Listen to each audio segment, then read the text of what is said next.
Right, good evening and welcome to the broadcasting lounge. And somewhere in amongst all that fog, you can see down below is the Nurburgring Grand Prix circuit. That's where we're racing tonight. And we're going to be sending some GT3 and GTP cars around there for our MRP HPR series. Should be an awesome night of racing. I'm Shane White. I'm joined in the broadcasting lounge by Corey Kitchen. How's it going, Corey? Yeah, good, Shano. Yep, good to be here. Thursday night. We're almost closer to the end of the week. Here we are, Germany, Nuremberg, to be precise. 16 turns, 3.2 miles. Well, we're looking at miles. I haven't changed that in my racing, have I? 5.07 kilometres for those that aren't American or British out there. Yeah, and it's an interesting circuit with some interesting circuit corner names. Favourite already, at Nurburgring. You reckon there might be a few bogans smashing around there? Well, I reckon there's plenty of bogans smashing around there. So 19 degrees, so fairly cool, and 100% humidity. Probably no prizes for guessing that with the amount of fog we're seeing out there. Did have a look at the forecast earlier and it looked like the rain should stay away, although there are showers in the area, so it is possible, but it looks like it should all stay away for the course of this evening, so should have plenty of dry running just down there in the fog. Yeah, my little message from Cheryl it's just pretty much just white fog. Not much change in the wind, speed of the wind. So I guess it's just going to be a little murky old race in Germany. Yeah, will be a bit murky.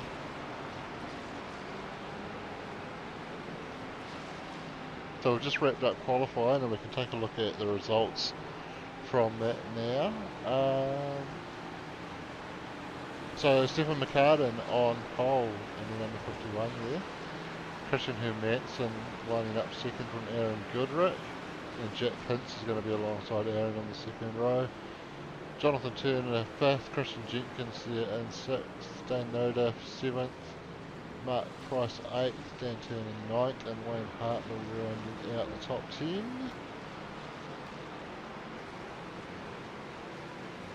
And then we can jump back to Thomas McColl there in 11th, will be the last of the GTPs. And then Darren Lobb will go from 12th as pole sitter in GT3. Paul Blomqvist alongside him. Leith Swinney, Daniel Hirschide, Nick Accordia, Brett O'Keefe, Dylan Petch, Nathan Gardner, Quinn Wilson.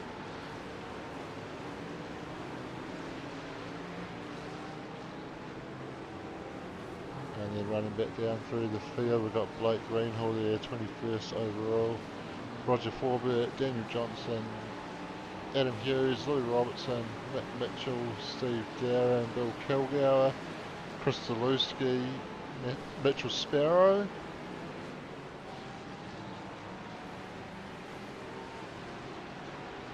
And down to the last few cars there, Taylor Mitchell, 31st overall, Leon Ware, 32nd.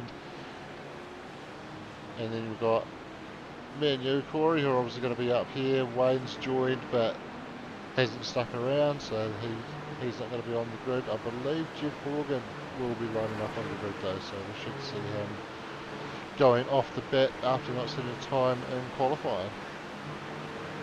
Yep, getting a little bit closer to getting a little racy pretty soon, eh? So just over 2 minutes to go, and we should be green light.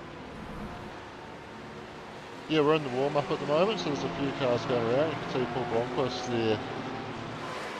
He's going to be lining up P2 in the GT3s, and he's out there doing some laps on the warm-up. Not that he's put a time down, but plenty of people out there getting the feel for the track. You can see a number of cars all piling into the chicane there. We are into that last minute, so final preparations from these guys. Long race tonight as well, an hour and 15 minutes. I don't think we mentioned that. It's the endurance format tonight, as some of those GTPs do start to put some times down in the warm-up. So with that long format tonight, hopefully the guys have had the chance to take a little restroom break, because it can get pretty uncomfortable if you skip that out for a long race, can't it, Corey? I definitely haven't complained about having an enduro every week. No, everything is good here.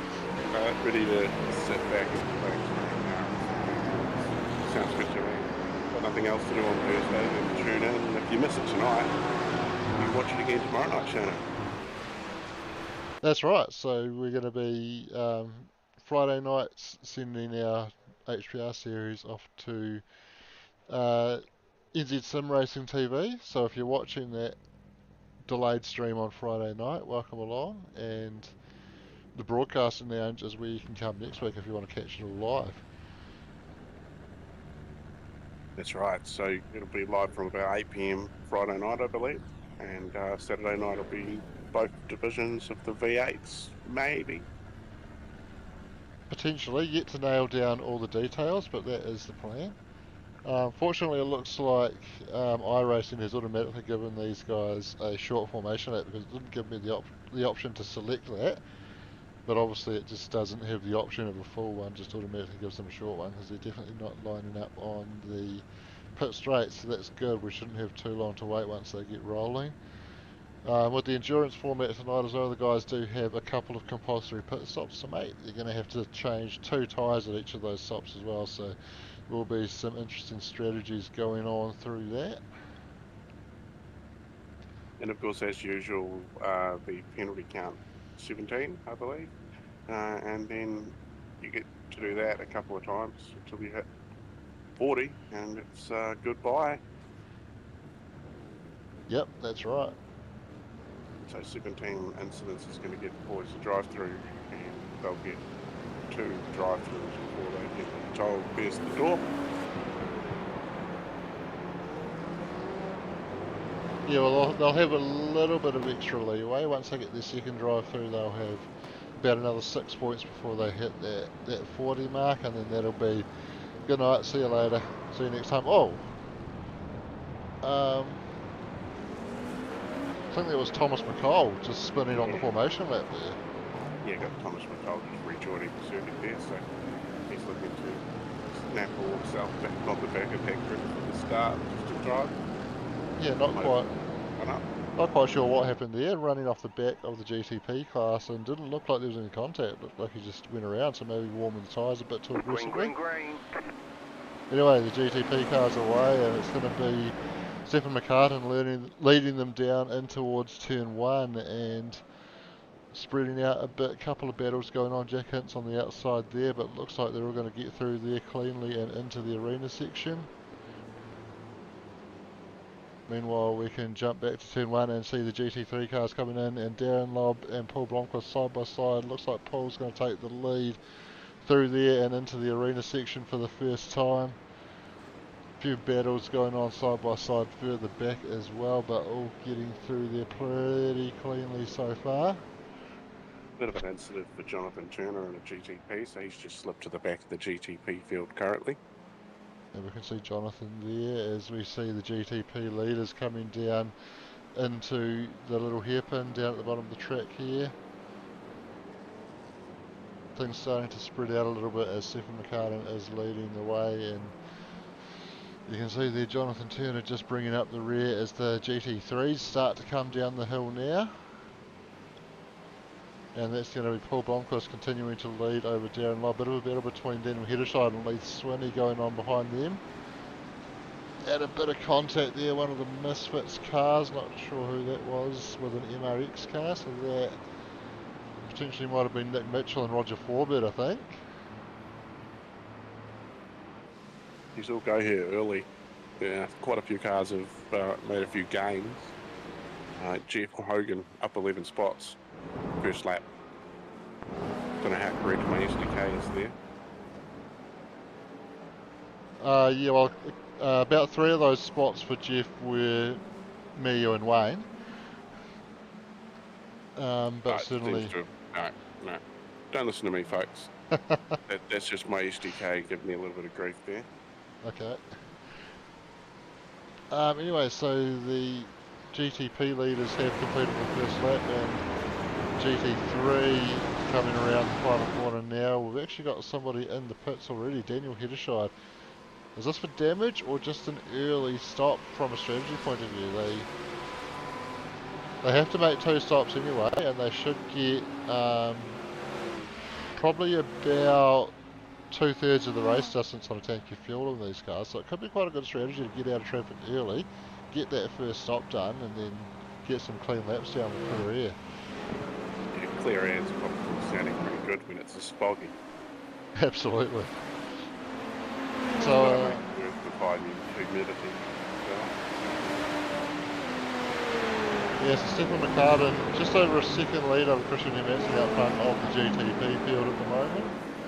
Looks like Christian's certainly not letting him get away much more than that, so this could be an interesting battle to play out over the course of the race. Close gaps back here, Wayne Hartnell just behind Dane Noda for Thomas McCole in behind him as well. And Tom just having half a look there on his teammate. Very interesting, isn't it? We so often see all these Team West guys so very close together on the track. Yeah, they're all egging each other on, and I'd love to see it too, because they're definitely up the pointy end of the field. And, well, obviously with some of them moving up from GT3 into the GTP this year, they felt they would get a little bit faster, so good on them for giving that a home. Love to see it. Absolutely. And this livery looks a bit familiar to me on this BMW. Dane did give me a heads up that he's going to do this tonight, running the DSA Silver Motorsports livery. Oh, that looked like Christian Jenkins having a problem there off at turn 1 and just rejoining now, so he's had a little bit of a moment down there under brakes and found himself off the track. Spit it out, Shane. Hey, he's probably pretty lucky, he didn't get any damage there where he's crashed where he did. He seems to be pretty good. No need to go in and waste one of your fast repairs. Oh, Blake Greenhall in a very tight battle with Nathan Gardner as they come down towards turn 1. Blake on the inside, that should be... Oh, he's had to squeeze through there on Quinn Wilson. Quinn's worked it out of turn 1 there, so we've got a few incidents going on with that.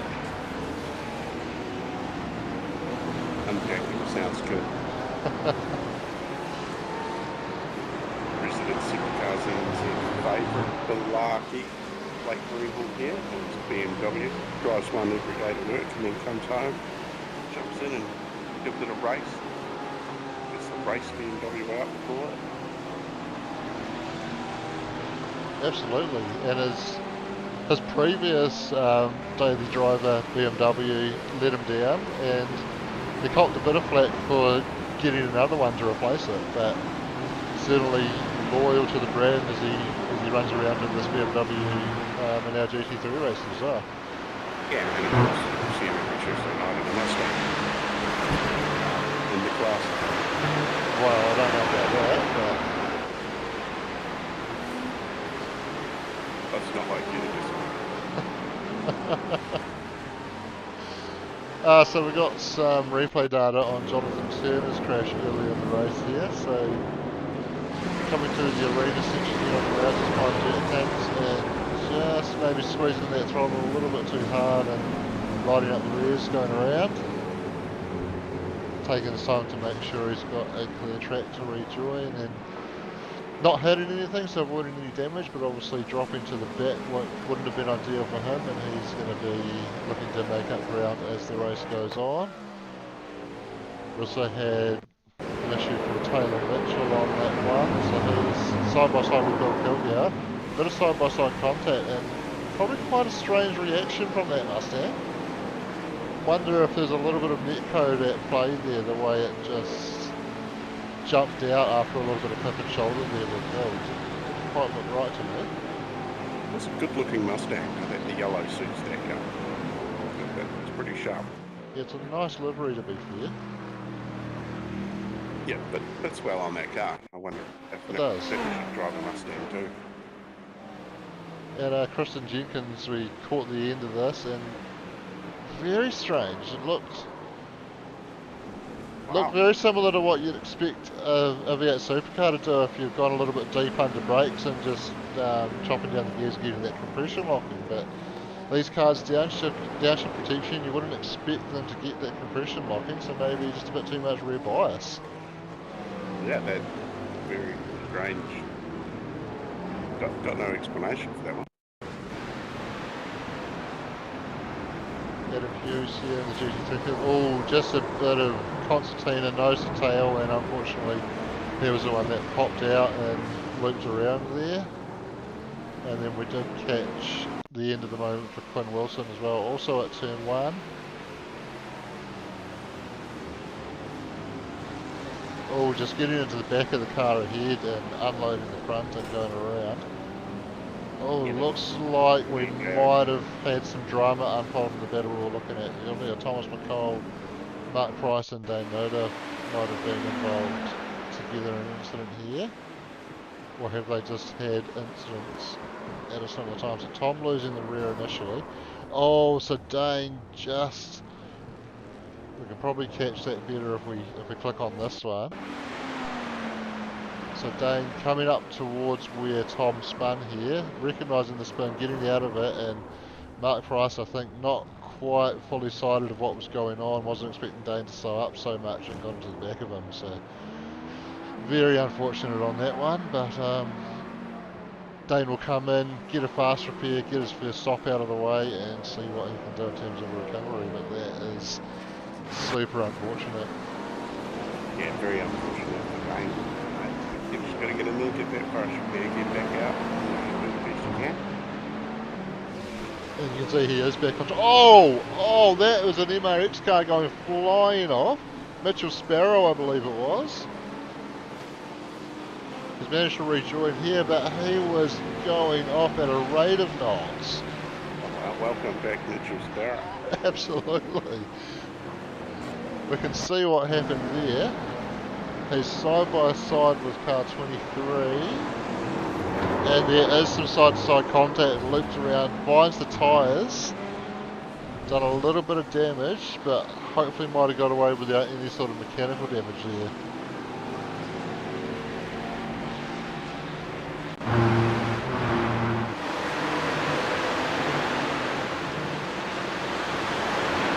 Little battle going on involving Mitchell, Nathan Gardner just ahead of him. I think it was Nathan that was involved in the contact with Mitchell there.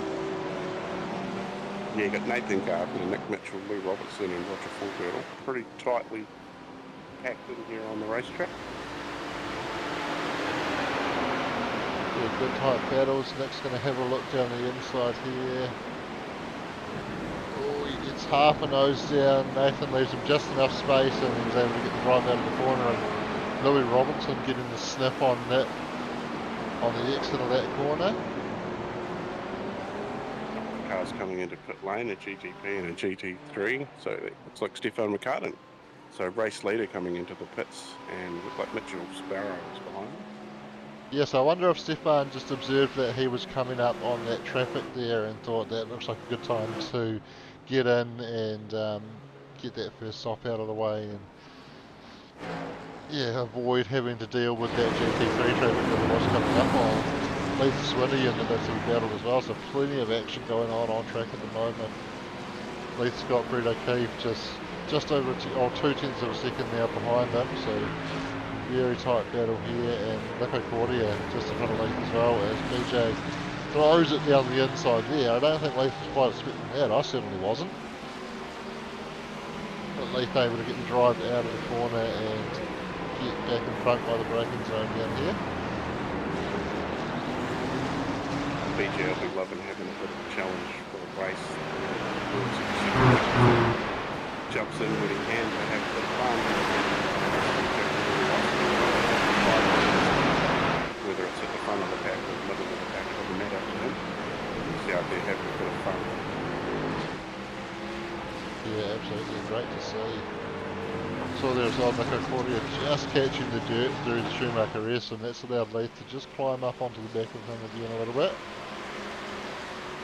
And Leith actually pulled away from BJ just a tad as well, so probably focus switching from defence to attack here now, and he will see if he can get around this very talented South African he's got in front of him. Actually, he's got two very talented South Africans ahead of him at the moment. They're everywhere. They are everywhere. Must be just New Zealand's awesome. Must be. And how's your biggest movers? Who have you got? I've got Nick Mitchell up 8 positions, I believe. Going through my list, I'm seeing Taylor Mitchell up 10. Although I believe he might not have put a qualifying time in, but it's still impressive to make that round out.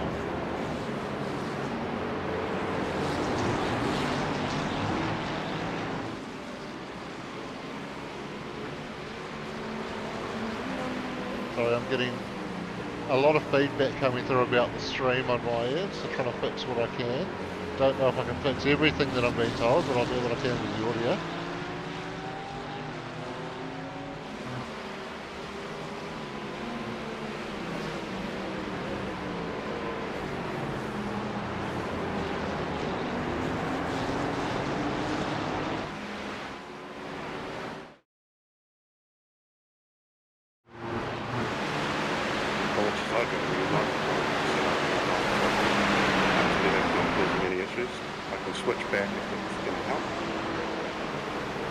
Well, it looked like I had your levels about right on my end, but I've just tweaked things a little bit.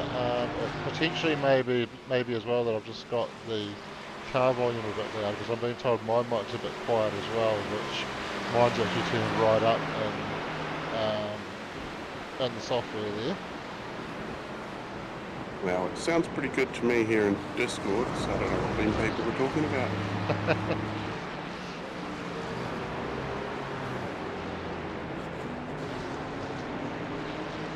But no, pretty easy. A couple of clicks of a button and I can go back to the other microphone, no problem at all.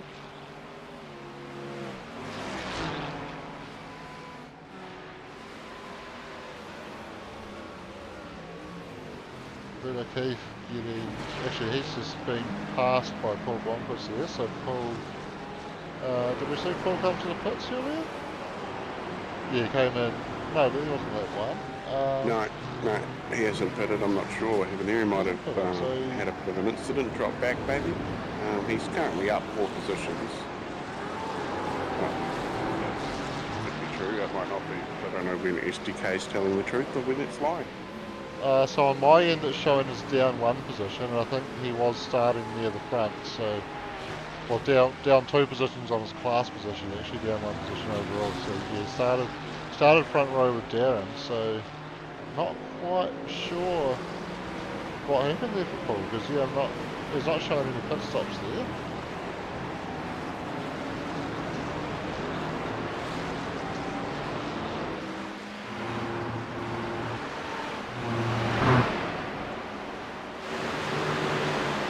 Oh, I have got some data here for Paul on lap 6, so go back.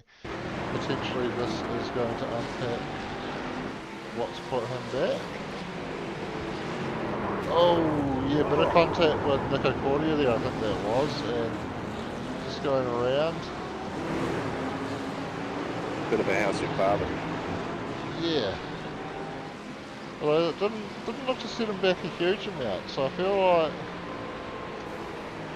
there's got to be more to the story. Yeah, loves a good race, Paul Blomqvist? Although he is only back as far as 4th in class now, so that would potentially explain that. But anyway, BJ making his pit stop now.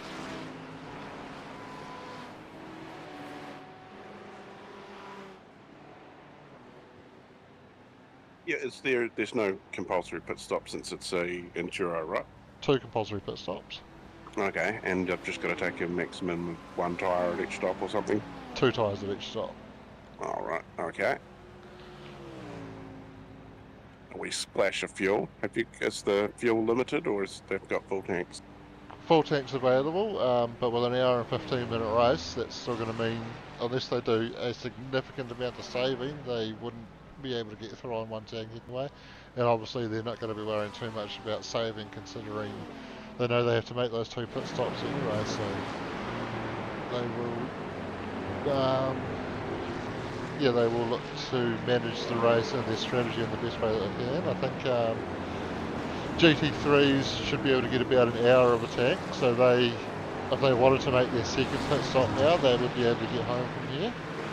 As far as the GTPs, they're about 45 minutes of the tank, so their fill up and get home point will be about half an hour into the race. Yeah, well, currently no GTPs have their compulsory pit stop. Well, SDK could be lying, we never know. But it looks Stephen like... McCartan has taken a pit stop. Oh, okay, right. Well, it's got a pit time, but yeah, that's not telling me much else. So it looks like Daniel Heddershide, Chris, Brett O'Key, Dylan Petch, and Dane Nordruth have all been through the pit lane so far. Although Dylan Petch 3.4 seconds in the air, I'm not too sure if that's enough to get anything. I wouldn't have thought, there might be USDK lines here again, because I've got pit time of 13 seconds on Dylan Petch. But Wow. yeah, certainly 3 seconds wouldn't be enough to change 2 tyres, considering they can only do 1 at a time with these cars. Yeah, no dedicated 10-man pit team. No.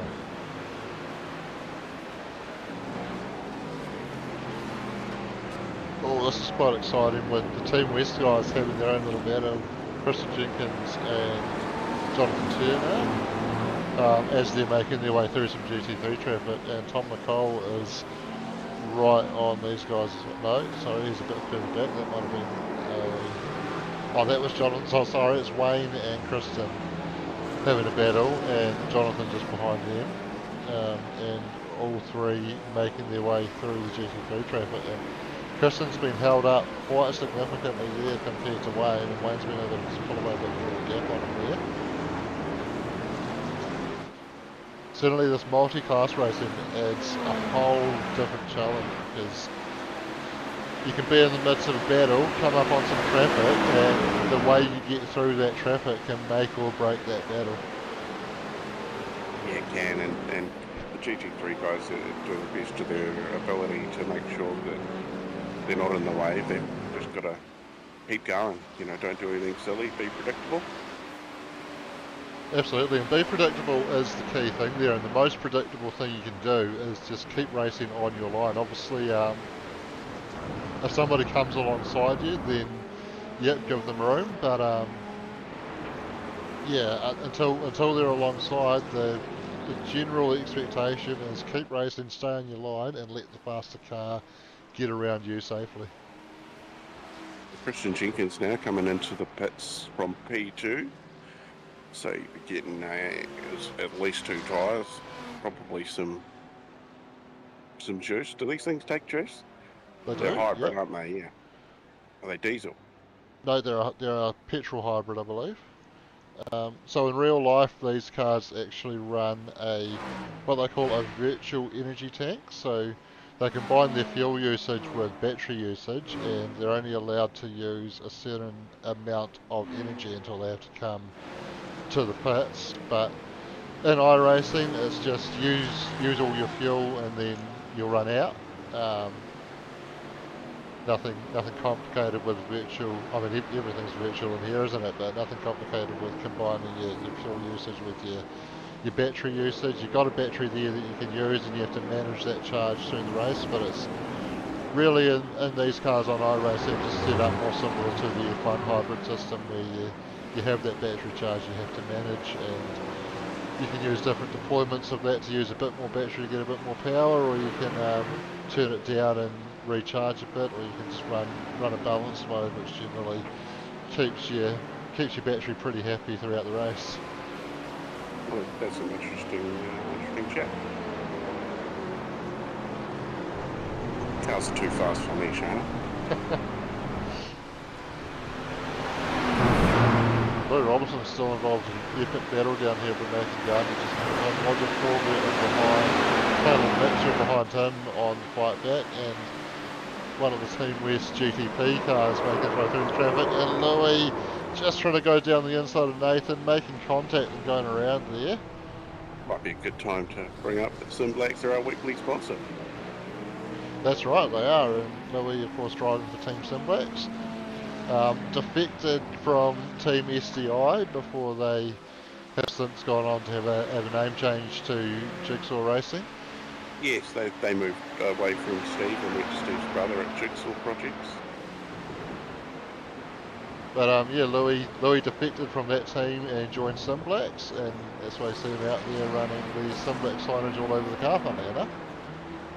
Yeah, Stefan from Sim Blacks is a bloody top dude. Awesome to deal with. I've had a few dealings with Stefan, and they've been absolutely pleasant. So yeah, highly recommend. Yes, I think it's simblacks.nz, I believe. And yeah, you can get a lot of sim stuff from there. I think he's going to be at Jinx Shifters, which are pretty awesome. Yeah, that's a very serious bit of kit, the Jinx Shifters. So Louis Robinson just taking his pit stop there, a couple of other cars in the lane as well. Looks like Jeff Horgan and Bill Kilgour both currently in pit lane. I think it was Jeff that was just ahead of Louis there as they both came into the pits. I think Louis might have been wanting him to go a little bit faster there, but managed to not push him out of the way and got into pit lane, and you can see he's been able to come out ahead, so won't have to worry too much about that now. Yeah, that's pretty sharp pit stop, in and out like a racer. Les Swinney's got Paul Blomqvist just coming up on him at the moment, so Paul, we obviously saw him have that little spin there and drop down back into 4th place. He's back up to, still sitting 4th at the moment, and looking to see if he can get back into the podium positions. Leith, I think, maybe just recognising that he probably doesn't have much of a chance of fighting Paul off, so no point wasting time trying to fight him off, and just let him go there into the final corner.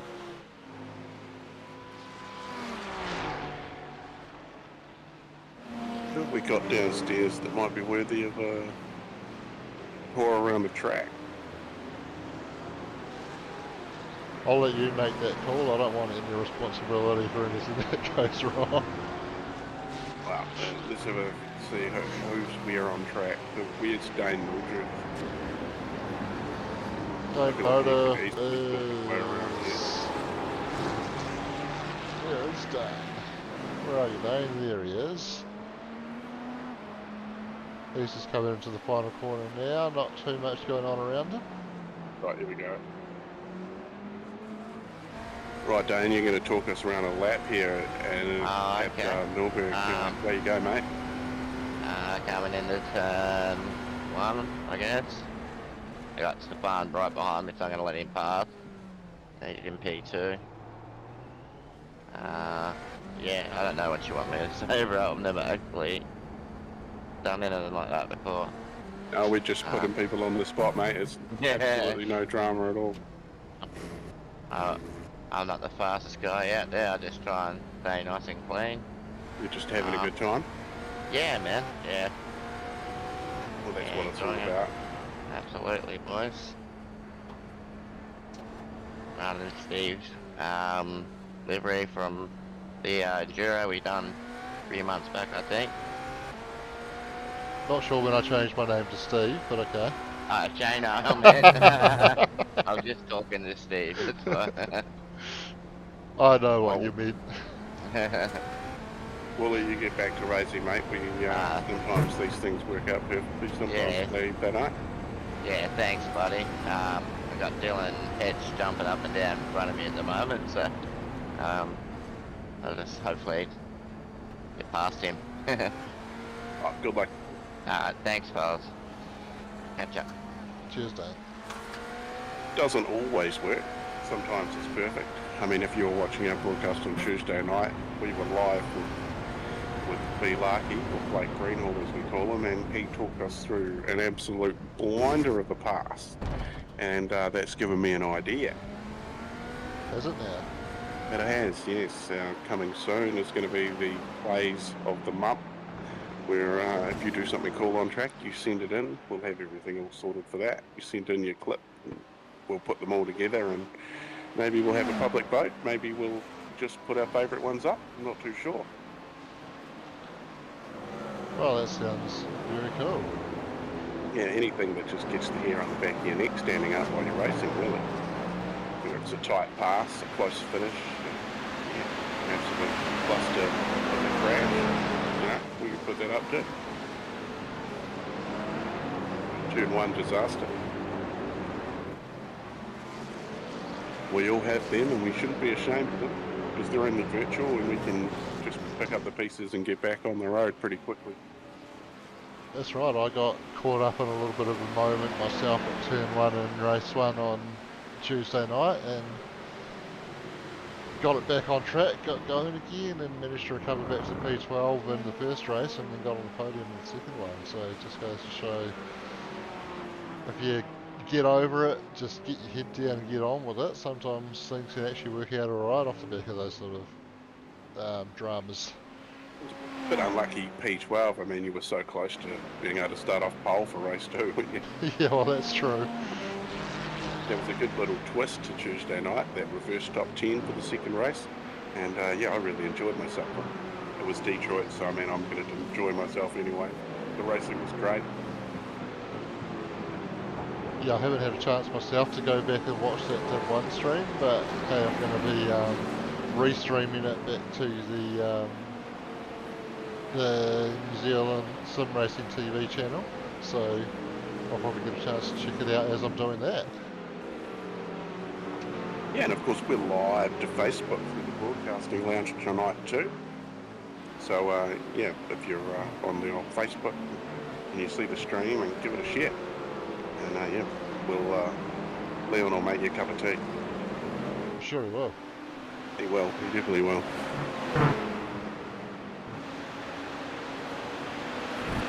I only said his name at the timing, and I've seen his name there in 12th position, and I haven't seen him all night.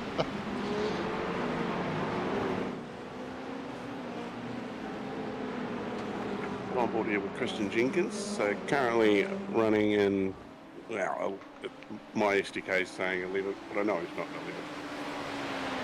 He's in 8th in GTP. So yeah, he's made his pit stop. So out of the GTPs, it looks like Jack Hintz and Christian Hermanson, Dan Turner haven't made their pit stop yet. So we'll be seeing how things play out when they come into the pits. But it looks like Stefan McCartan's, where's it? My SDK has him leading, and your SDK doesn't even have. Oh, yeah, Stefan's leading, so I just had an it was scrolled down to show the end of the leaderboard that we're looking at there when we clicked on Christian, although Christian's still on the leaderboard when I clicked on Stefan, so I don't know why I couldn't keep it there. But anyway, probably a good time to stroll through the field, because there are a few people we haven't covered off that might have not been in quite so much action so far, and there's not too much going on in terms of close battles on track at the moment, so we can come up the front to see Stefan McCartan out front by 12 seconds, and that will probably only grow once Jack Hintz comes in and takes his pit stop as well, because Jack is yet to take his first stop, but he is currently running in second position. He's got Christian Hermanson just behind him. Christian also has taken his first stop. Out there doing laps, so he will be second on corrected standings once Jack comes to the pits. I have a feeling maybe the game that Jack's playing here is go as long as the fuel will let him, and then try and get some good clean laps in the middle stint, and then probably make quite a late second stop as well, so see where he comes out. Aaron Goodrick running 4th at the moment.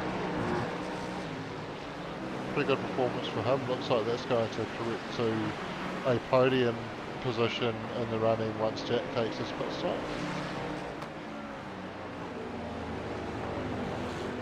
and he's making his way through some GT3 traffic at the moment as well. Oh, here we go, busting the gap.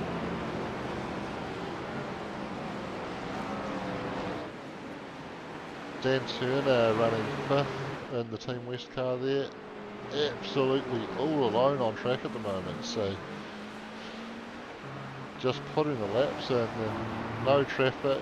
Obviously at some point he's going to have to deal with some GT3 traffic, and he's probably dealt with a fair bit of that already through the race. So that's the great thing about the multi-class as well, is when you are in this situation where you got nobody in your own class around you, it actually you know, normally if it's a single class race it can get a bit boring and you sort of start to lose focus a bit because you're just trying to focus on hitting the same markers over and over again. When you come across the GT3 cars in these situations, it actually gives you something else to focus on and breaks the race up a little bit when it is a slightly more monotonous race for you. Yeah, that's right. And you need something. You're bang on there, Shane. I totally agree. Looks like Aaron Goodrick's taking his second stop already before Jack Hinks has even taken his first. Should be in the window to get home from here, so no issues with that. That should be absolutely fine, but obviously a very different strategy to what Jack's running. Now we can jump to Christian Jenkins, second of the Team West cars, running there in 6th position. Car 100. Doing it all on hand controls. Yeah, the SuperCars hand controls, they're pretty awesome. And him and Dan Turner and Christian Jenkins, they impressed the hell out of me with how fast they are with just using their hands. Absolutely. And they got it down to a fine art too, with throttle control. I mean, Christian did do us some video a few weeks back, well, a month or so back. We had him on video and you could see what he was doing with his hands. And yeah, impressed me a lot. Absolute credit to them. Yeah, that was a very cool insight. We'll probably need to get that set up again at some stage in the not too distant future, so anybody that didn't catch that can get a look at how all that works.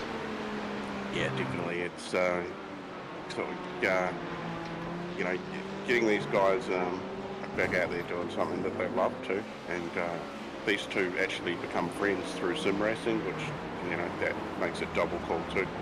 You know, two guys that are both on the same setups, hand control wise. And I think Dan might still be at a desk.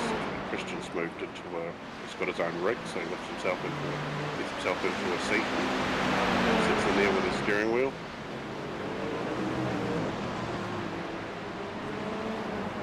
Yeah, very cool. So Wayne Hartnell running 7th at the moment. Another Team West car. They're everywhere, Shana. They are everywhere. Here's another one. Jonathan Turner. Don't know that he's got the Team West branded on that car, although he has got some ability across the front, but certainly part of Team West, and you can see the Team West Racing under his name there on the little driver infographic. Yeah, the some abilities available in the paint shop for anybody to put on their car, actually. Been backers in wire racing for a long time. Glenn Seidman's his name. And Tom McCall, another Team West driver in 9th. Yeah, Tuesday night we had the Misfit Army, I called them, because at one point there on screen, half of it was filled up with these green cars. And tonight we got Team West cars everywhere. Sure do. And in 10th position is Mark Price, so finally a different team, or not even a team, a privateer, old Pricey, one of these guys that's just still out there doing his own thing, hasn't given into the temptation to join a team. He's quite happy keeping to himself, doing his 0 podiums, 0 wins and 7 incidents per lap. I was waiting to plop that in at the end. I thought that was quite good. Just 7 incidents though, I'm going to check.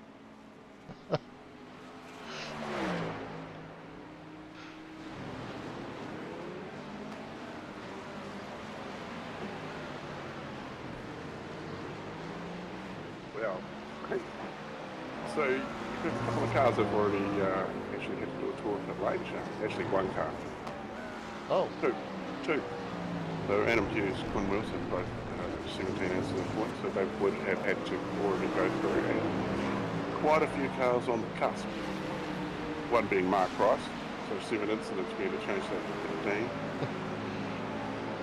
well, it's 7 per lap, so I mean he's done 21 laps. That's not, well, sorry, no, he's done 19 laps. He's a couple of laps off the lead at this point, unfortunately. We can call that underperforming. We can. Well under the 7 incidents per lap. And rounding out the GTP field at the moment is Dane Noda in my paint. But he's part of Passion Sim Racing. Passion don't have a livery for this car yet. I say yet because exciting news. New member joining PSR this week, Jack Hintz, and we've talked a lot about Jack Hint's livery work previously, but if you don't know, Jack Hintz is very handy with a livery, not just on simulated race cars, but on real life race cars. You can see his livery going around, smashing around some of the roads in Europe and the European Rally Championship on Hayden Paddon's car. Yeah, how cool is that? And I'm very jealous of my mediocre graphic skill compared to Jack's. So I'm sure anyway, the point of that story, I'm sure in no time there is going to be a very beautiful looking PSR livery for this BMW hybrid V8. Oh, that is some good news. So moving to the GT3 field, Darren Lobb currently leading that, yet to take his first pit stop, but I think he was quite in control of the race anyway. I think that quite possibly could be the ugliest Ferrari that I've seen. Yeah, I'm not a fan of that livery, yeah. Well, it's not the livery, the car itself. Just doesn't do it for me. Yeah, fair enough. I'd much rather a Mustang. I'd much rather, yeah, I was going to say I'd much rather a Corvette. Yeah, I'm not really biased to any particular brand, but if I had to pick one, I'd pick a Toyota. Fair enough. Mustang is well represented in terms of position out of the new cars so far tonight. Nico Cordia driving the Mustang in P2. Yeah, another solid drive from one of our well, look at that, South Africans 1 and 2. Absolutely. Quite impressive. Paul Blomqvist has managed to move back up to P3, and he's just had Dane Noda go past him in the GTP there. I think Dane will be quite chuffed that he can say he's just put a pass on Paul Blomqvist there. Yeah, it'll probably go down on his list of accolades. Blake Greenhill doing very well, and first of the GT3 runners who has taken a pit stop. Well, that's very interesting. Yeah, so I think Leith Swinney had been running. Was it Leith? Yeah, I think it was Leith had been running closer to the front before his pit stop, so he's dropped back a bit. Blake's done very well. I think at this stage, those top three, if they pitted now, would emerge in front of Blake. So I think he's running fourth, whichever way you look at it. But still very much first of those guys that have taken a stop. If he's got some fresh tyres on there, then, and I imagine he has got some fresh tyres on there compared to the guys out front, he'll have at least two of them. As long as he hasn't changed the wrong two to mess up his balance, he should be capable of putting in some fairly solid lap times to maybe close that gap down and see if he can undercut those guys out front. Yeah, it's just another standard night of Balaki, just turning up with absolutely zero practice. Can I please have a setup? And just gets out there and he's either on the podium or he's nearly, gotten pretty close. So he must have some mad skills. And bloody Dane keeps giving him setups. Oh, well, he's getting faster. And next in the line, though, Mitchell Sparrow. So it's been a while since Mitchell's been with us here at SuperCars NZ, but he's up 16 positions into 15. Yeah, so Mitchell, I think, didn't put a qualifying time in, so started off the back, and yeah, has moved up 14 positions within the class and running P5 in GT3 at the moment, so that is a real benefit.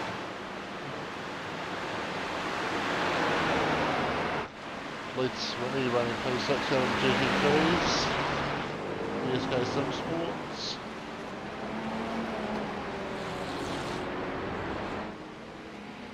Quite a lonely race for him at the moment, 4 seconds behind Mitchell Sparrow, nearly 13 seconds ahead of this guy, Dylan Petch, P7 and GT3.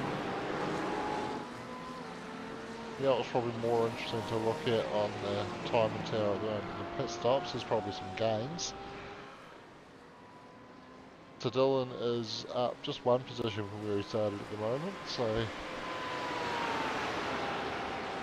Well, something is correct. Something's the same on my SDK as yours. He is up one position. And well, let's try next on the list, Chris Zalowski. He's up 12, apparently. Well, that's very different because he isn't even next on my list. Yeah. Next on my list is P8 and GT3's Daniel Heddershire. And if you're watching at home, actually, you might have noticed that Dylan's got 0 gain next to his name. So I was actually reading off the overall gains list where he's up one position. But on class position, he's actually running where he started. So he has no gain within the GT3 class, which is what that number on the timing tower is giving us there. Daniel Heddershire's down 4 positions in GT3, so hasn't had the greatest of races compared to his qualifying, but he's out there doing laps. He's got Brett O'Keefe not too far behind him.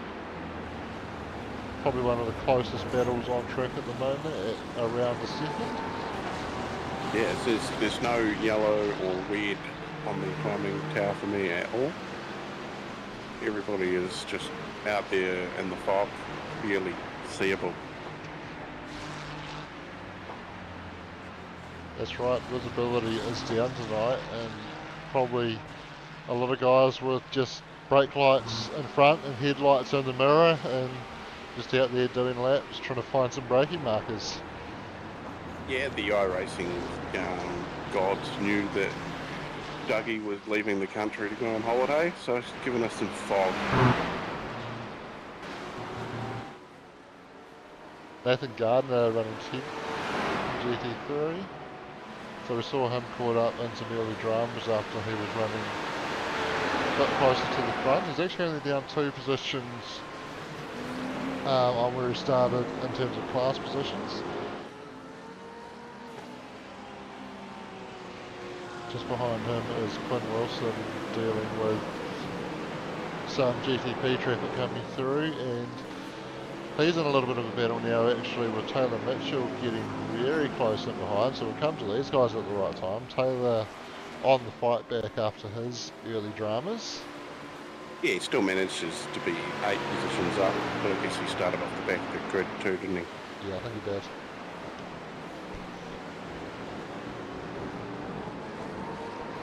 No, interesting. We haven't lost anybody tonight. Everybody who started is still in at the moment. Oh, that's fantastic. So Dane for Jack Hintz making their way past these guys. And Dane's just going to roll out of it and let Jack go as well, as Jack's got a lap on him.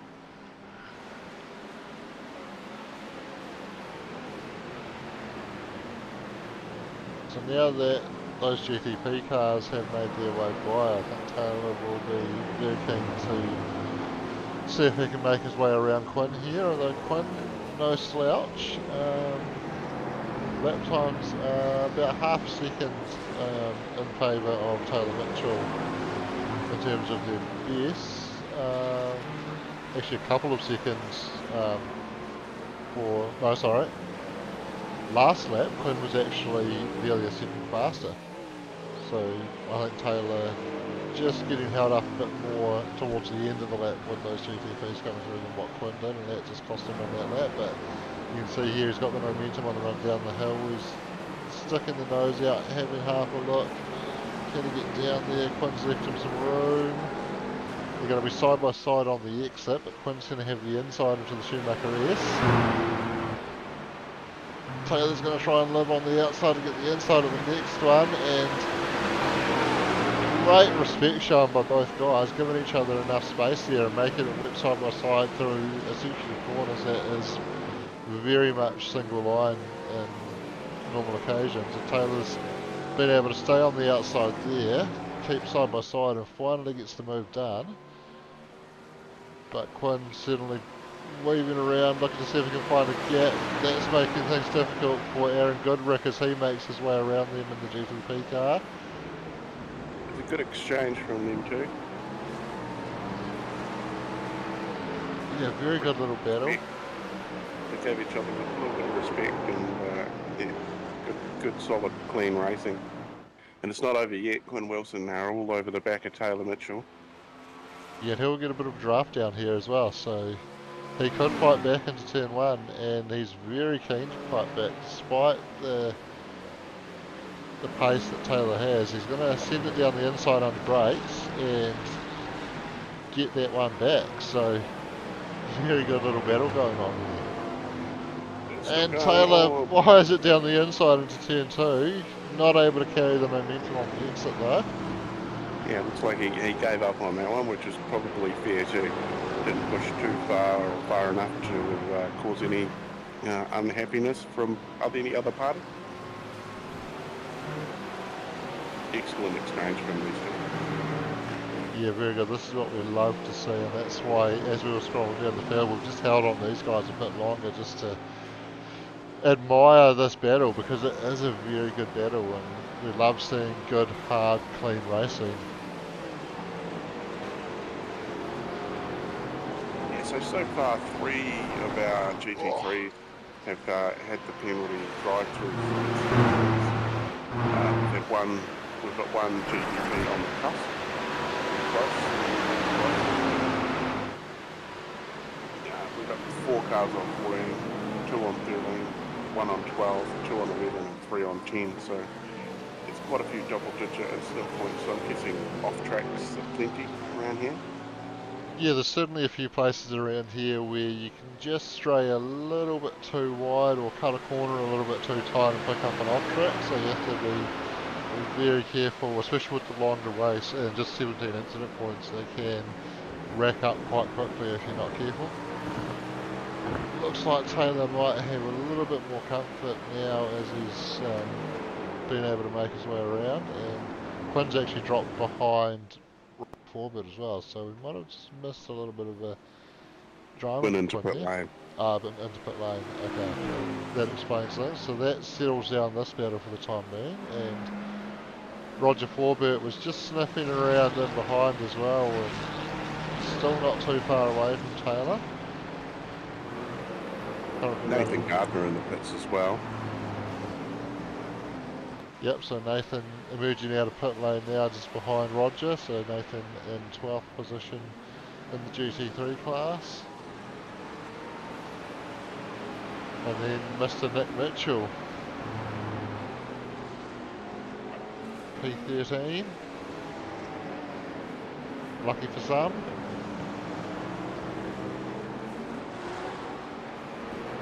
Yeah, or unlucky for some, depends on who you're talking to. Absolutely. Quinn Wilson, we did cover him off earlier. He's made his second pit stop since then. That's why he's a bit further down the field than he was earlier. And Louis Robinson has also made his second pit stop. He's running P15 in the Simblacks Ferrari. No, sorry, he's in the Chevy. That's the second time I've made that mistake. I think I just forget that the Chevy's there because it's a new car, and it's just the only other car that's really got a similar shape to that is the Ferrari. So I just and I think we're used to Louis running the Ferrari as well, to be fair. Just call it the Cheverari or the Corferari. Anyway, Louis out there in P15 and reminding us that Sean's got a little something.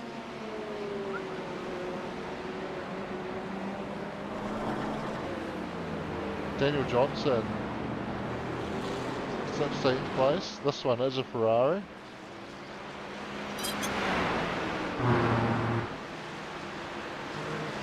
Definitely is a Ferrari.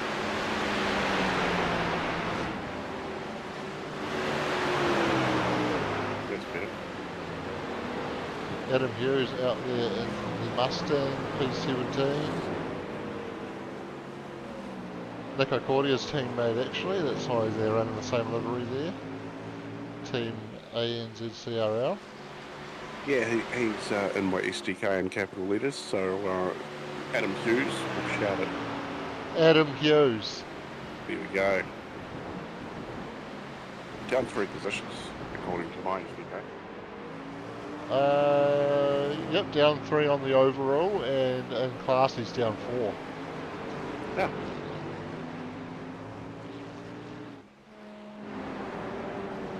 Bill Kilgour coming into the pits to make his second stop. He's running P18 as he makes his way in.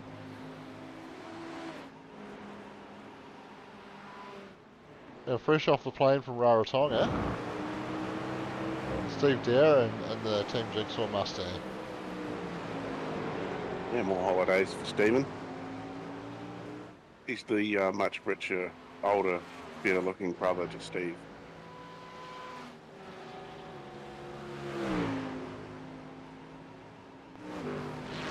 Not too much going on around Steve at the moment.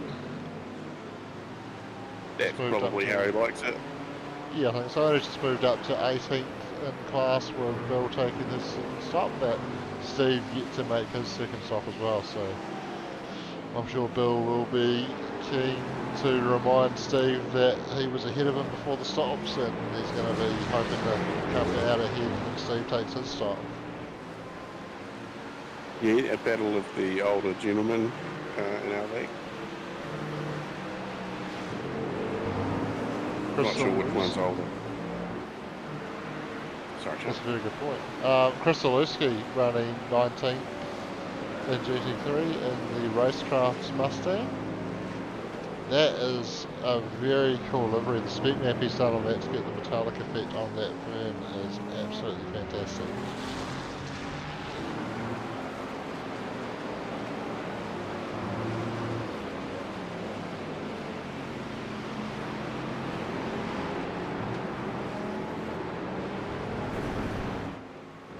Covered off Bill before, well, as he was on his way into the pits, so we can just take a quick look at that car while it's actually on track. BGR. Corvette Shana. That is a Corvette. Yeah, can't like that one. It actually looks more like a Corvette in those colours than it did in the other colour of the other car we were looking at before that you mistakenly called it. Right.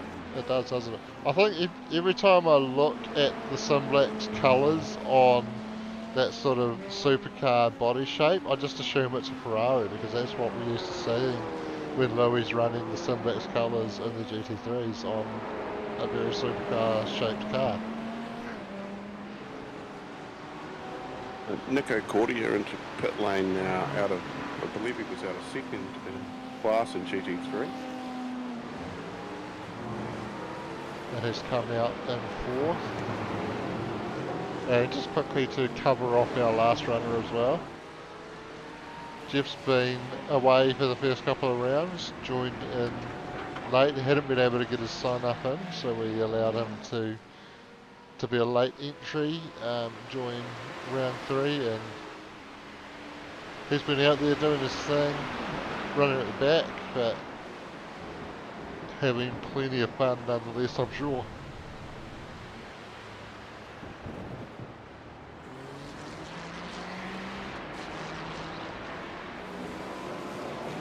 Not a lot of chat tonight on either the Facebook stream or the YouTube stream. So let us know where you're watching from. Who do you want to win? Yeah, let us know in the comments either on Facebook or YouTube.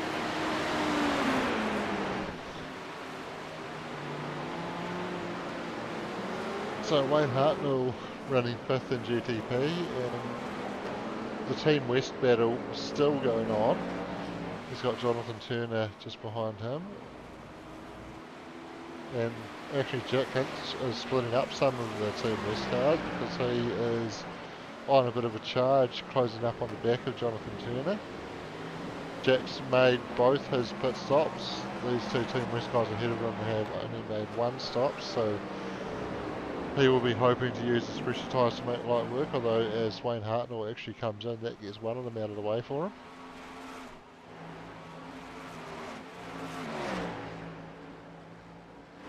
Well, if somebody else is going to be clearing the way for you, you can't complain. Unless you're being cleared out of the way for someone else, then you complain there. Yeah, absolutely. Normally it's Mr. Plough clearing people out of the way, but I think he's having a night off tonight. Yeah, a night off for Mr. Plough tonight. It's always a little bit quieter. I hope you're watching, big guy.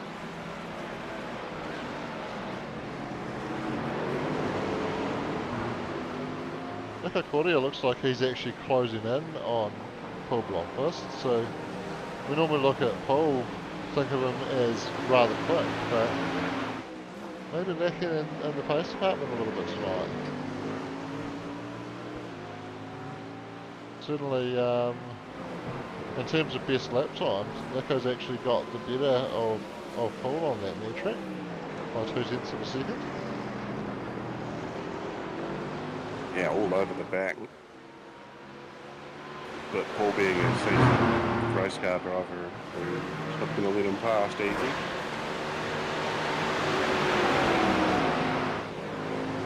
No, he's certainly not.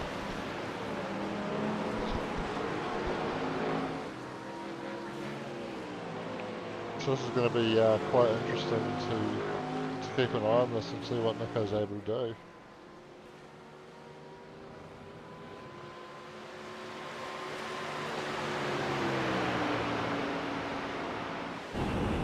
Get a little bit of this going on and have a look at it, looking over his shoulder.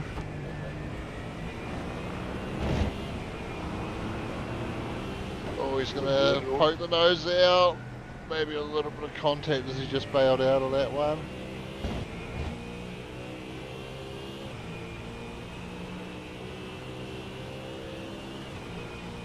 You can't separate their best lap times by much at all. 1:59.25 and a 1:59.05. So, and even their last two laps, like you say, they're near on identical. Or their last lap round, sorry.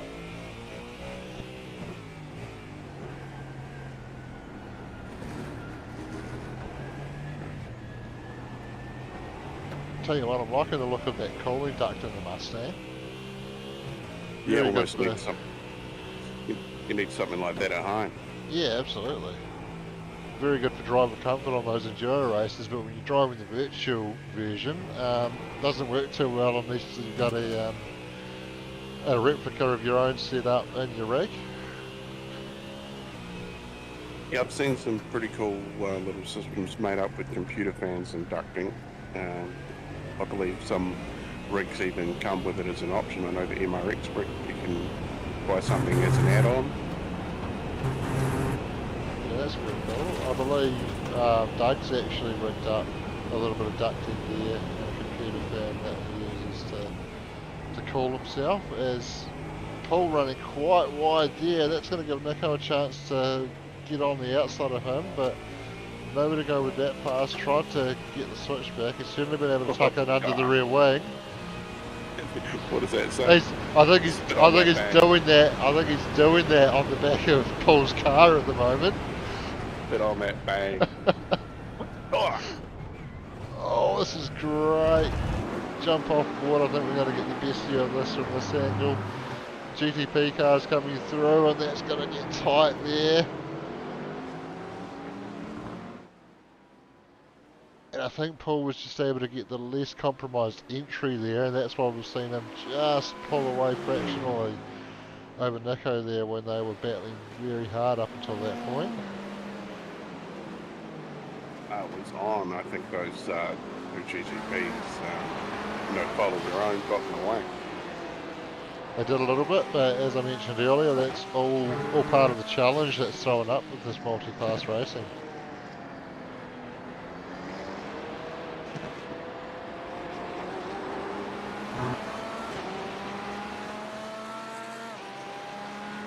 So looking off the back of Paul Blanco's car now, looking back at Nico Cordier, and some interesting lines, interesting difference in lines coming up here. Nico looking to get much tighter into the apex much earlier, get the car rotated and get the drive off, where Paul takes a later apex, almost more typical of what we'd expect with a V8 supercar, where you take a later apex, get the car as straight as possible on corner exit and get the power down.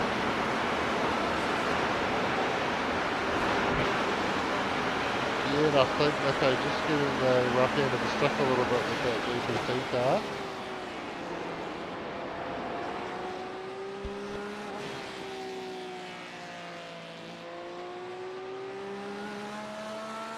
Oh, and Nico getting out into the gravel as well. Yeah, that could have ended badly. He managed to keep on track and keep down. Yeah, he's done a great job to hold on to it. He hasn't lost too much time either, still just half a second behind.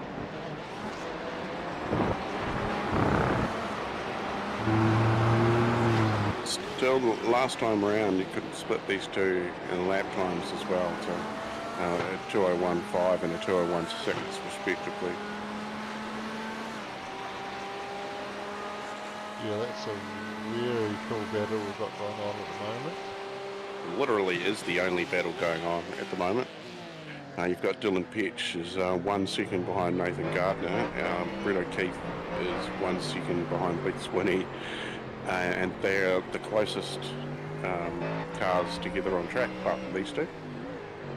This is 0.4 of a second Nico's behind Paul Bloomquist here. Nico, sorry. Just pulling out of the draft here. Oh, letting the GTP car weave its way through the traffic there. I'd like to see a replay of that from the outside. That's called splitting the gap. Unfortunately, there's nothing that's happened there to trigger any data, so I'm not going to be able to get anything to click on to go back to that.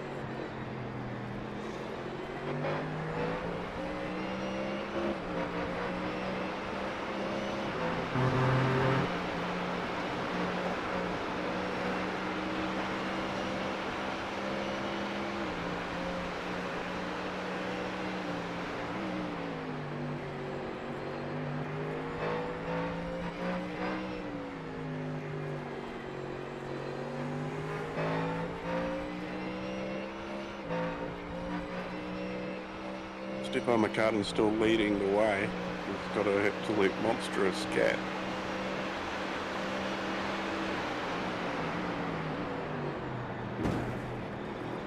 So again, Nico was just caught out with the GTP coming through at an inopportune time, and Paul able to stretch the lead out, but Nico able to pull it back in again.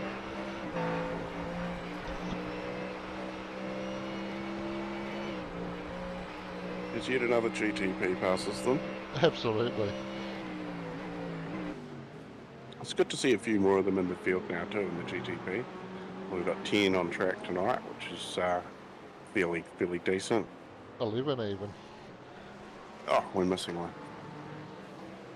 Yeah, so the there we go. time and tail doesn't quite scroll down to P11 on the GTP class there.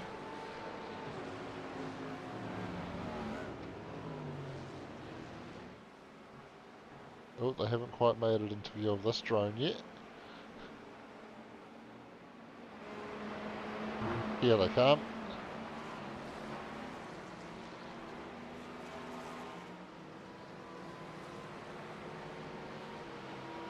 Gives you an idea on the gap between the two and how quickly Nico is closing it up under brakes.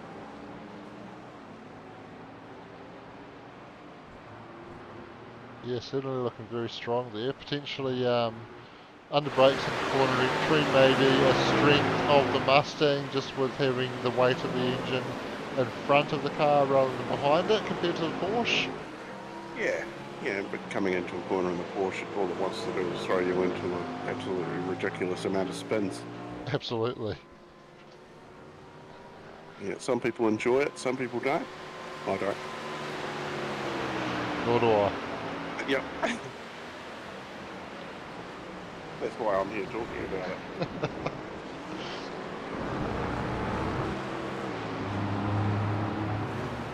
So we're just over 5 minutes to go too in the race, so probably a couple more laps left in it, or probably 2.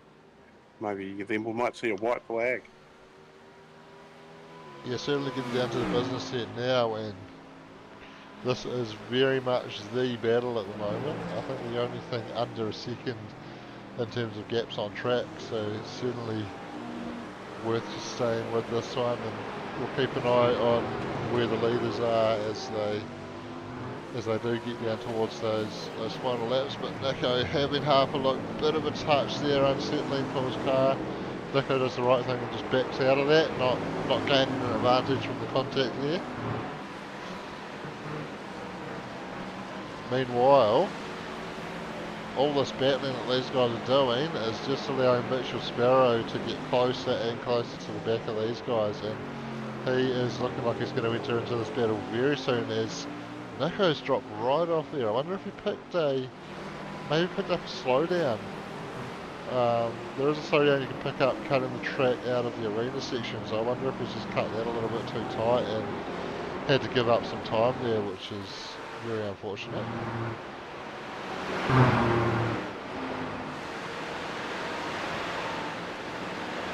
Yeah, he held it as long as he could.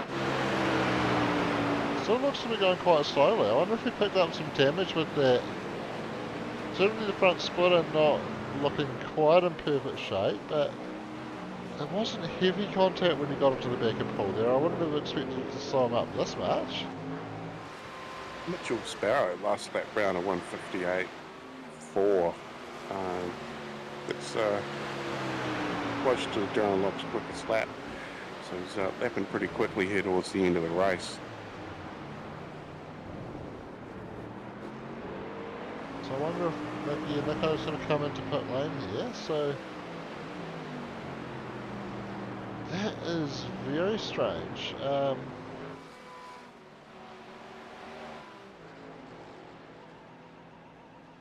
Like I say, we saw the contact between Nico and Paul there, but it was not a big hit. I wouldn't have expected it to cause him that much damage, but obviously you can see there the front splitter popping back out. Maybe it just caught the wheel at that angle that it just bent a track rod or something, and yeah, got the car not quite driving straight, and he had to just cruise back to pit lane. So that's very unfortunate, but I definitely would have stayed out there, you know, a couple of laps to go. well, I mean, as slow as he was having to drive it, though, to be fair, I think coming in and getting that fast repair was probably the right option. Got a bit of a battle here now between Nathan Gardner and Dylan Perch. As Dylan comes to pit lane, and there goes that battle.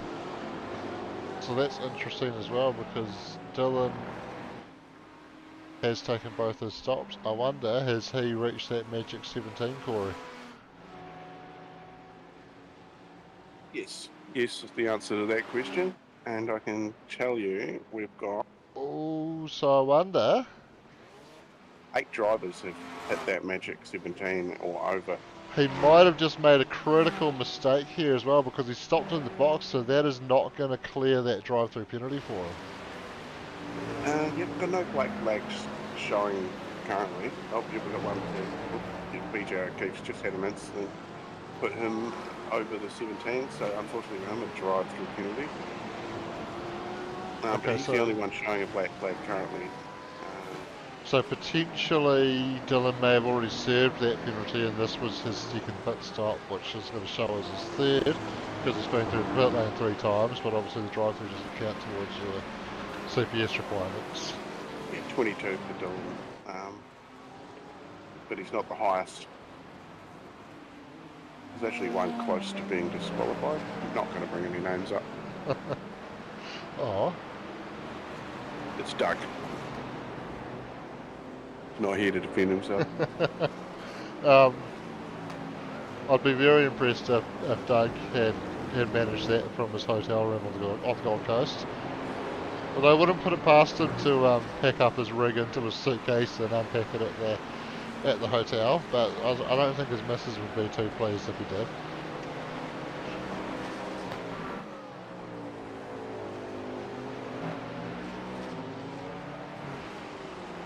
Mitchell Sparrow's managed to get onto the back of Paul Blomqvist now. So we saw that Mitchell was looking pretty rapid on his lap times, and he's still got over a second quicker on his last lap compared to Paul. So Mitchell looking very strong late in the race, and with that sort of pace difference, I would say it's only a matter of time before he finds his way around.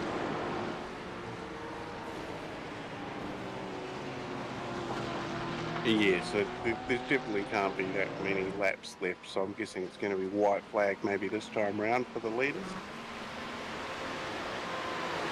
Yeah, so I think Darren Lobb has started a lap. I think Stephen McCartan just coming across the line now, and I think he will be... Ooh, that's actually going to be really close. He might... I think he might get one more in after this. Yeah, I think so. I haven't got anything yet up on screen.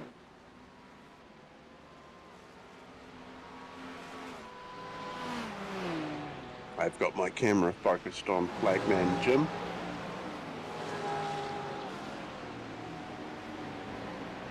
So Mitchell Sparrow continuing to put the pressure on Paul Blomqvist here. Yeah, not a bad return for Mitchell, up 16 spots into P3 in class. Yeah, that is quite impressive. Well, up 14 is it on your screen? No, up 16. Oh, that's good. We got something the same.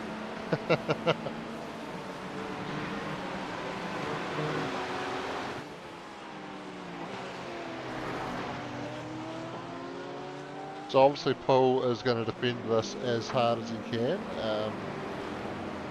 Coming down into the dying stages now, I don't think he's got too many other battles to worry about, so this is going to be it for him. And, well,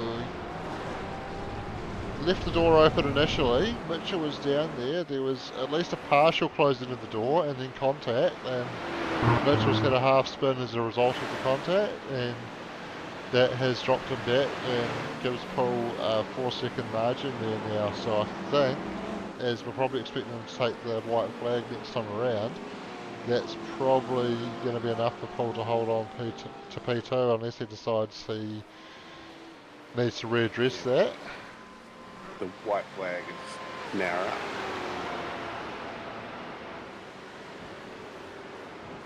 So Stephen McCartan has started the final lap.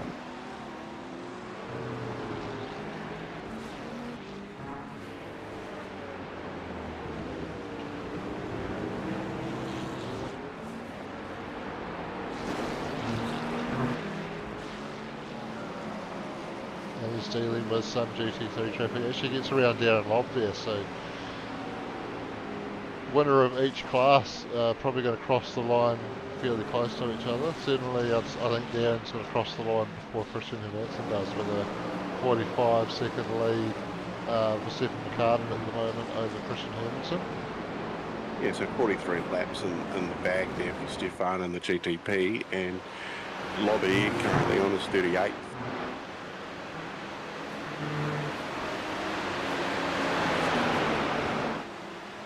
Yes, it's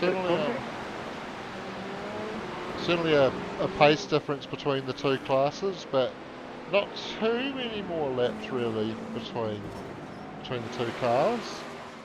43 versus 38, 5 laps difference. 15 seconds roughly a lap. Roundabout, close enough.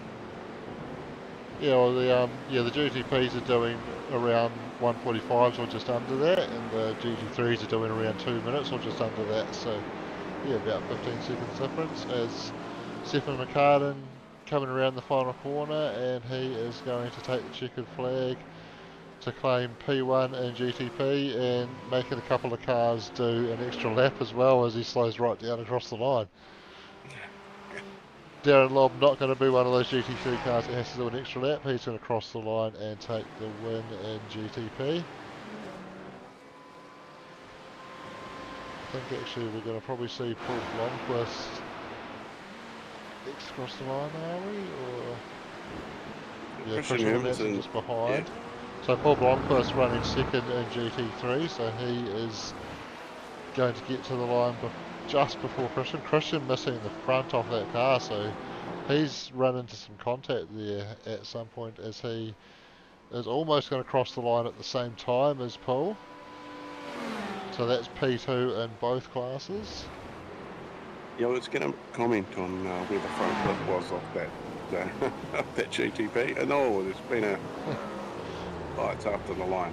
It is after the line. Mitchell Sparrow claims P3 in GT3.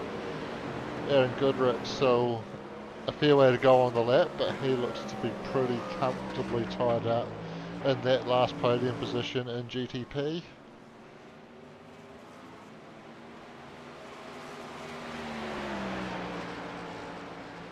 Just a few corners left to go for him now. He's going to negotiate the chicane.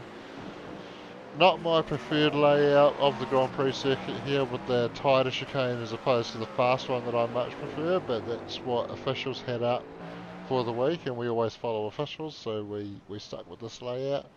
And Aaron Goodrick coming across the line, he's going to claim P3 for GTP. There's a fairly decent gap between first and third in class there for the GTPs. But nonetheless, bringing it home, happy Ginge. Yeah, that's a good result for him. He ran GT3 last season, and he decided he wanted to try something a bit different, try and tame the faster of the two beasts this season, and doing a great job to pick up P3 still very early on in the season, so obviously getting to grips with the GTP very well. Yeah, round 3 already done, Shano. That means we're on to round 4 next week, and we've got some cool tracks coming. Yeah, we're a quarter of the way through the championship already, but we haven't had a sprint race yet. We've had 2 enduro rounds now, we've had a heat racing round, but we haven't had a sprint race, and I think we are having a sprint race next week.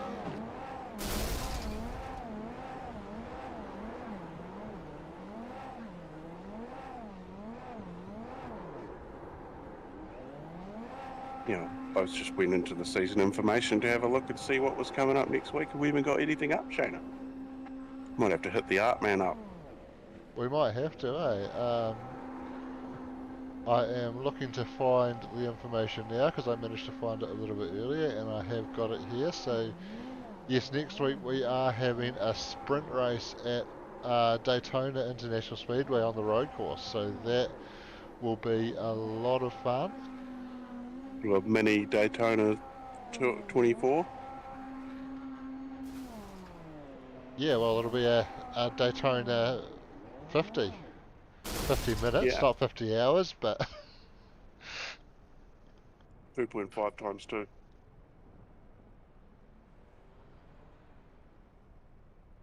it'll certainly be an interesting race anyway. Plenty of drafting battles to go on around there on the oval section of the track.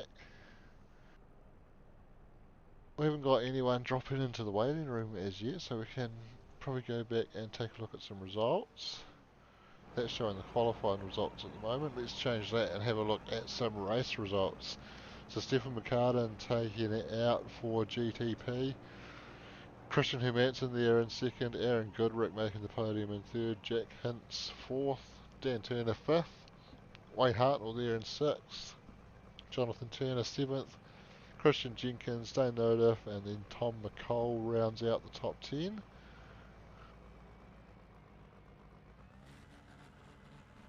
And then we can go back to Mark Price there in 11th. Darren Lobb is the first of the GT3s, 12th overall.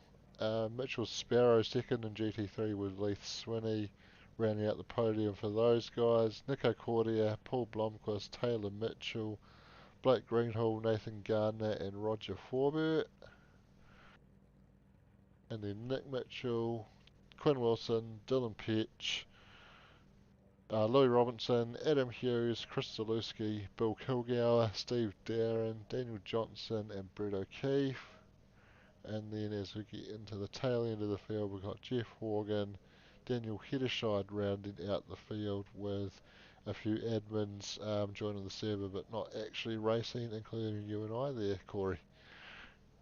Yeah, and V8's Tuesday, Road America. So I've got a 26 lap race there in Road America, and Super Formula Wednesday, they head to Silverstone, GP.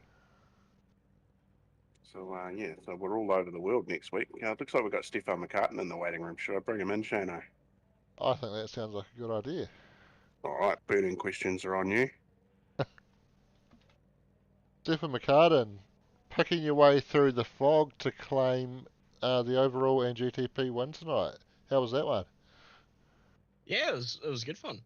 Only just made it back in time to get into quali and put in my laps and stuff, but it was mega fun.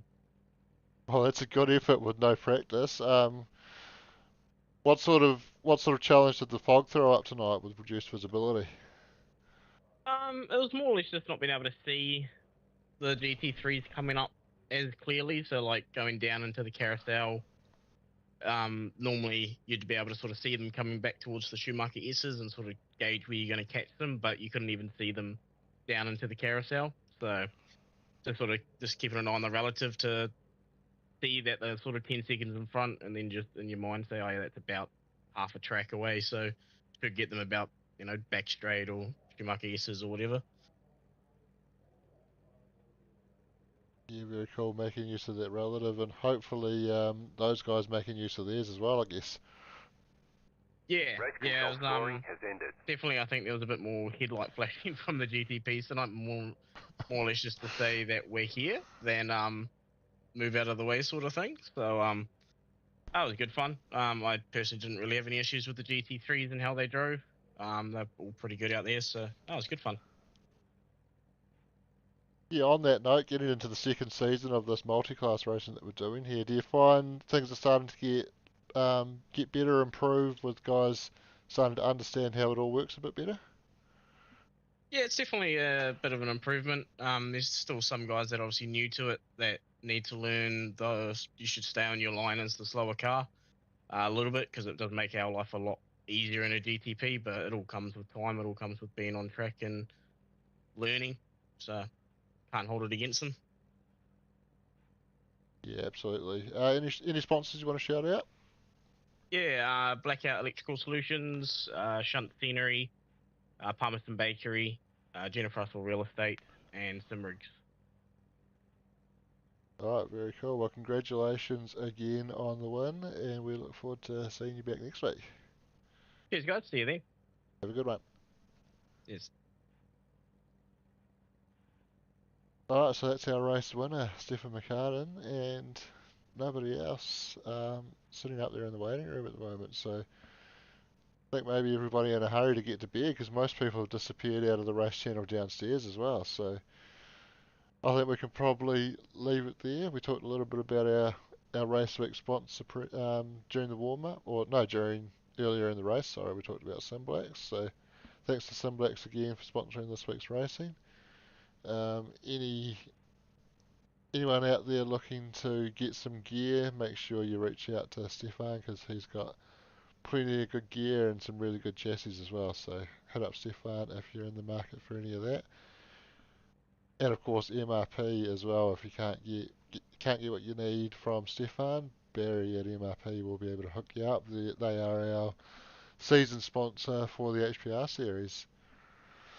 And big thanks to Napa for sponsoring the Broadcaster Lounge. We haven't given anything away from them tonight, but I'm sure we've got plenty of giveaways to do in the future. I think Leon's trying to set up something big, so watch this space on that one. And yeah, I was going to say the Guardian of the Cupboard has told us there is something cool coming pretty soon, so looking forward to that one, folks. Yeah, absolutely looking forward to seeing what that's going to be all about, and looking forward to giving it away to some either lucky viewer or lucky driver out there. I think most of our drivers do watch the stream, so we can probably call them viewers as well. Um, and yeah, so if you're in the market for some car parts, head down to your local Napa. I think they are a bit more commercial specialist, but I think you can still pop in there and get what you need, so check them out. You definitely can. You definitely can buy anything you can think of, even in anything from Repco you can get through Nap. I believe Absolutely. they have some sort of relationship. Yeah, I think they might have the same parent company, I think. Yeah, they're cousins or something. Yeah, something like that. Anyway, get down to your local Napa and support them, because they support us, and that's what we're all about, supporting the people that support us. And cheers to everybody at home for watching. Cheers to Corey for joining me in the lounge tonight, and cheers to all 32 drivers who came out and had a blast tonight. We will catch you all next time.